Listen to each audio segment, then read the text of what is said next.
Olá! Hoje a gente vai mergulhar de cabeça num tema que mexe com todo mundo, as nossas emoções. Só que vamos olhar para elas por um ângulo bem diferente, sabe? Usando a lente das filosofias contemplativas do Oriente, com base num texto super interessante do Guilherme Romano. A provocação aqui é a seguinte: e se o jeito que a gente encara nossas emoções estiver incompleto? Bom, vamos direto ao que interessa. Quando o papo é emoção, a primeira coisa que vem à mente é quase sempre sobre controle. Afinal, elas são uma força que a gente precisa domar, ou, sei lá, uma fraqueza que é melhor esconder? Essa é a grande questão, não é? Quem é que nunca se sentiu assim? Como se as emoções fossem umas forças meio perturbadoras, aquela raiva que sobe, uma tristeza que parece não ter fim, ou até uma alegria explosiva demais. Tudo isso pode tirar a gente do eixo, agindo como uma força quase destrutiva na nossa vida. E vamos combinar, essa percepção é super comum. A sensação de ser levado por uma onda emocional é muito real. A experiência que a gente tem ali na hora é de instabilidade, de perda de chão. É exatamente por isso que, na maioria das vezes, a gente tenta o quê? Sufocar, ignorar, empurrar para debaixo do tapete. Mas agora, vamos fazer um exercício. Vamos virar a chave e viajar para uma tradição de pensamento que olhou para essa mesma confusão de um jeito, nossa, radicalmente diferente. Pensa nisso por um segundo. Não estamos falando de laboratórios nem de exames de imagem. A gente está falando de milênios de investigação usando a ferramenta mais complexa e sofisticada que existe, a nossa própria consciência. Essas tradições desenvolveram o que a gente poderia chamar hoje de uma verdadeira ciência da mente, toda baseada na autoobservação. E é aqui que o jogo vira. Esse é o ponto central de toda essa análise. Nessa visão, as emoções deixam de ser vistas como essa força perturbadora, como um problema. Elas se transformam em ferramentas. E não ferramentas para um bem-estar passageiro, não. Ferramentas para um objetivo muito maior: a autorrealização, o conhecimento profundo de quem a gente é.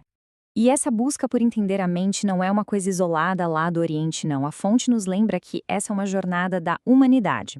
Figuras como o médico e filósofo persa Avicena, por exemplo, lá no século XI, já estavam desenvolvendo o que hoje a gente poderia tranquilamente chamar de uma protopsicologia. Certo, se as emoções são ferramentas, como é que se aprende a usar? Cadê o manual de instruções? Porque não é só uma questão de mudar o jeito de pensar, né? É preciso prática.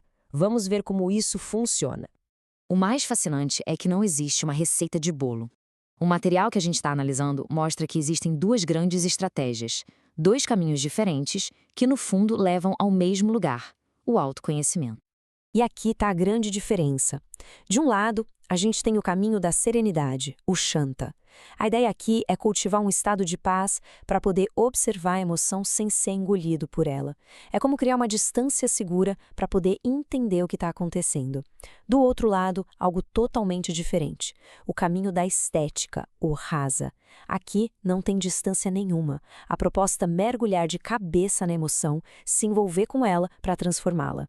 E essa palavra rasa é a chave de tudo. A tradução literal é sabor ou essência. A ideia é exatamente essa: saborear a emoção, extrair a essência dela. Não se trata de só sofrer com a tristeza, mas de conseguir experimentar a essência da tristeza e, nesse processo, descobrir algo novo sobre a vida, sobre si.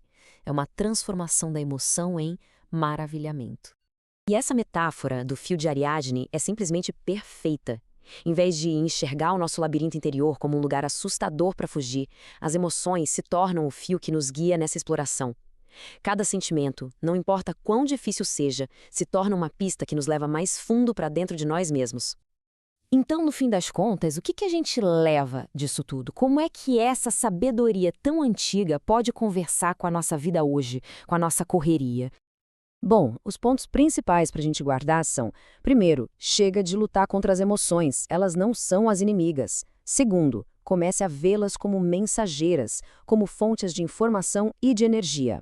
Terceiro, a autoobservação é a ferramenta mais potente que a gente tem para decifrar essas mensagens. E por último, lembre-se que não existe só um jeito certo. Existem vários caminhos, e a sabedoria é saber qual deles usar em cada momento.